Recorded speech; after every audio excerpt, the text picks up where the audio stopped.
Bienvenido, ingeniero. Hoy le vamos a presentar el taller grupal de rectificadores controlados, presentado por Héctor Jaime Ramírez García, Iván David Moreto Martínez y quien les habla, Nicolás Pardo Díaz. El rectificador que toca trabajar es un media onda controlado trifásico con carga RLE. Por temas de nuestro grupo de trabajo de electrónica y potencia, se tomó un voltaje pico de seno de omega t con salida positiva. Cada fase va a manejar un voltaje pico de 111 voltios con una frecuencia de 60 Hz. Por términos de códigos, también nos toca trabajar con una resistencia de 11 ohmios y una inductancia de 5 milihenrios, además de una fuente E-DC de 50 voltios. El ejercicio nos dice que podemos escoger los ángulos de disparo. Para ello, escogimos, para trabajar en términos de continua, un ángulo alfa de 10 grados, lo cual corresponde a pi 18 avos. Y para trabajar en términos de discontinua, escogimos un ángulo alfa de 5 pi 18 avos, que corresponde a un ángulo de 40 grados. Este es el circuito que se diseñó en Simulink, el cual cuenta con las fases R, S y T, seguido de los tiristores que son impulsados por un bloque que se encarga de mandar los impulsos en los ángulos deseados. De ahí va a la carga RLE, conformada por la resistencia, el inductor y la fuente E, con sus respectivos voltímetros para encontrar los voltajes de salida del voltaje E y diferentes amperímetros para encontrar los valores necesarios para analizar el circuito. La configuración del tren de pulsos viene dada por un factor como la frecuencia, la cual la estamos trabajando en 60 Hz, el número de puntos, que va a ser el número de el punto de inicio y el punto de corte, y los puntos de switching o de conmutación van a ser los ángulos. Entonces, en este caso se usó un ángulo de 40 en el que inicia y termina en el ángulo 41. Para el rango de controlabilidad, se toma el punto en el que están conduciendo los tiristores. Para ello se mira que un tiristor va a funcionar mientras esté conectado en directa, como que haya más voltaje en el ánodo que en el cátodo, y además que haya recibido un impulso. Entonces, para el tiristor 1 que va a operar con la señal R, que es la señal senoidal roja, el impulso va a activar el tiristor en un rango entre pi sextos a 5 pi sextos. Eso se puede traducir en un alfa que va a trabajar de 0 a 2 pi tercios, lo cual equivale a 120 grados, ya que los tiristores están separados entre sí. Los impulsos de los tiristores están separados entre sí 120 grados. Eso quiere decir que cada tiristor va a conducir con 120 grados de desfase entre sí. Entonces, como podemos observar, cada ángulo de disparo para cada tiristor. Para el tiristor 1 va a ser de pi sextos a 5 pi sextos. El tiristor 2 de 5 pi sextos a 9 pi sextos. El tiristor 3 de 9 pi sextos a 13 pi sextos. Modo de conducción continua. Este modo de conducción continua va a estar dado por la función de voltaje de salida Vp igual a seno de omega t. Esta va a estar disponible entre los rangos de alfa más pi sextos hasta alfa más 5 pi sextos. Esto es aquí donde va a entrar, digamos, las activaciones de los tiristores. Anteriormente tenemos la función de corriente. Esta función de corriente está tomada y está basada en los apuntes teóricos vistos en clase, así como también los videos que han sido subidos a la plataforma de YouTube, la cual va a tener el mismo rango de operabilidad, que es alfa más pi sextos hasta alfa más 5 pi sextos. Para el ángulo de alfa se escoge un ángulo de 10 grados. Esto en radianes es de pi 18 avos para trabajar en este modo continuo. Podemos observar el rango de la corriente IR, donde desde alfa más pi sextos hasta alfa más 5 pi sextos va a ser la función y omega t, la cual explicamos anteriormente. Para los rangos desde alfa más 5 pi sextos hasta alfa 9 pi sextos va a ser de 0. También de igual manera va a ser 0 para los rangos entre alfa más 9 pi sextos hasta alfa más 13 pi sextos. Se observa cómo la corriente IR es igual a la corriente del tiristor. Esto es debido a que se encuentran en serie. Para el voltaje del tiristor, cuando conduce este se encuentra en cortocircuito. Por ende, el tiristor no va a tener una caída de voltaje sobre él. Para cuando se encuentra en conducción abierta, es decir, no está conduciendo corriente, va a recaer sobre él el voltaje de la fase S y el voltaje de la fase T, respectivamente, en los rangos previamente mencionados. En modo de conducción continuo tenemos los parámetros de rendimientos, es como el voltaje promedio. Este va a ser la integral desde T hasta el periodo más T. Este, como observamos, es el B pico por el seno de omega T. Realizando la respectiva integración y operación, obtenemos que el voltaje promedio es de 90.4017 voltios. Después tenemos el voltaje RMS, el cual es la raíz de 1 sobre el periodo de la integral desde t hasta t más el periodo de la función de voltaje al cuadrado de omega t. Realizando de igual manera el despeje y la integración, obtenemos que el voltaje RMS es de 92.489 voltios. También realizamos el factor de forma. Este estado entre el voltaje RMS sobre el voltaje promedio, dándonos como resultado un factor de forma de 1.02309. La relación de rectificación para este caso de modo continuo está dada por la multiplicación entre el voltaje promedio y la corriente promedio sobre el voltaje RMS por la corriente RMS por un porcentaje.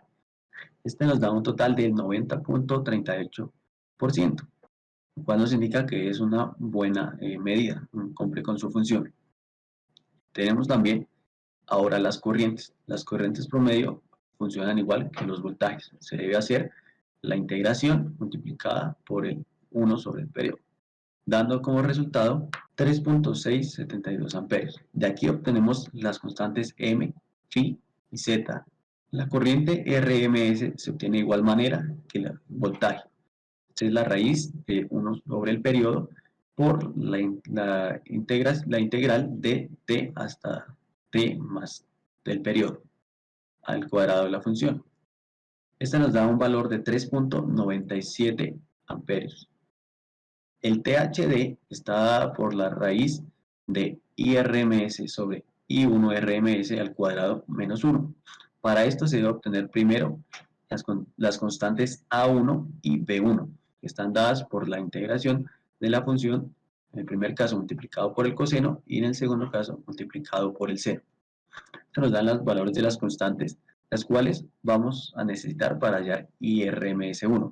Estas van a estar dadas por la raíz de la suma al cuadrado de ellas sobre 2.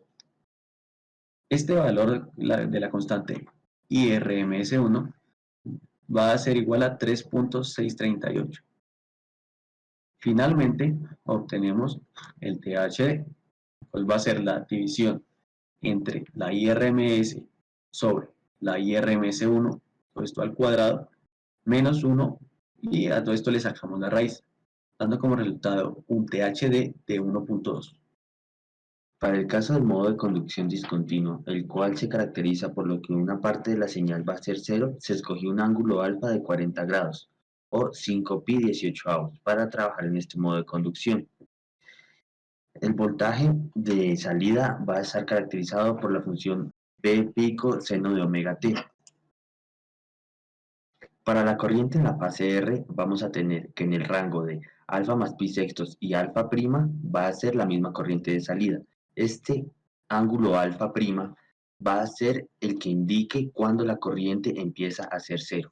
En los otros dos rangos la corriente será cero de igual forma porque el tiristor no va a conducir.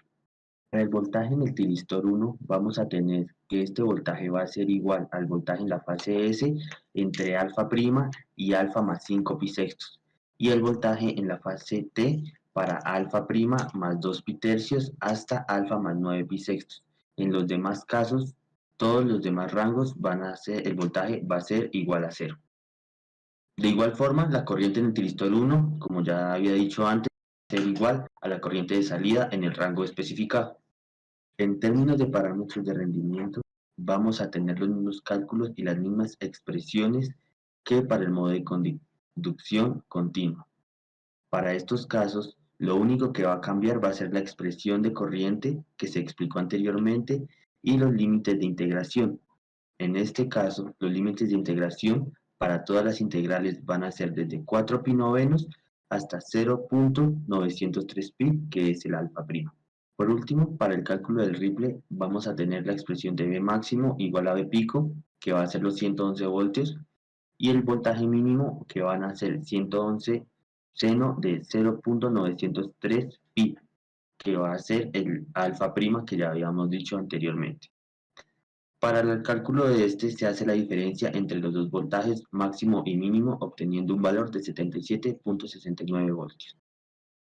Para la parte de simulación en PSIM, se observa el circuito mencionado anteriormente, donde los trenes de pulsos para modo de conducción continua van a contener unos ángulos de 40, 160 y 280 grados respectivamente.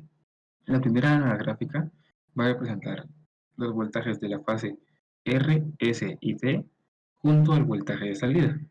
En la segunda gráfica podemos observar los trenes de impulso para cada fase, siendo para tiristor 1, tiristor 2 y tiristor 3. Ese voltaje de la salida va a ser representado como el voltaje de entrada desde el impulso del tiristor 1 hasta el impulso del tiristor 2. A partir de ese segundo impulso, que es el impulso azul, va a representar la señal del voltaje Bs. Así hasta el impulso del tiristor 3, que representa la señal verde, hasta que pasa la señal Bt. Para términos de la corriente, observamos que tiene el mismo comportamiento de impulsos con un desfase de 120 grados entre cada uno, generando así el comportamiento de onda que se observa en la señal roja. Además, podemos observar que la corriente en la fase R va a tener el mismo comportamiento del voltaje de salida, sino que va a conducir únicamente en la fase en la que el tristor 1 está encendido, que es el de la fase R. Para el caso de los siguientes dos tristores, va a tener una corriente de cero debido a que va a estar desconectado, ya que están los otros dos tristores conduciendo. Y cuando termina esas dos fases, vuelve a conducir. El circuito para el modo de conducción discontinuo es el mismo y los trenes de pulsos van a ser cambiados por 80, 200 y 320 grados respectivamente. Ahora en términos de circuito podemos observar al mismo tiempo las fases R, sino que esta vez observamos que el voltaje de salida empieza en el tren de impulsos BR hasta un ángulo alfa prima, que el cual fue calculado anteriormente. De alfa prima hasta el siguiente impulso, vamos a observar que el voltaje va a ser cero. También observamos ese comportamiento en la corriente, donde va a haber corriente desde el impulso rojo, que va a ser de T1, hasta el ángulo alfa prima, el cual a partir de ahí va a tener una corriente de cero hasta el siguiente impulso, donde va a volver a conducir hasta el siguiente alfa prima más 3 pi medios. Muchas gracias por la atención.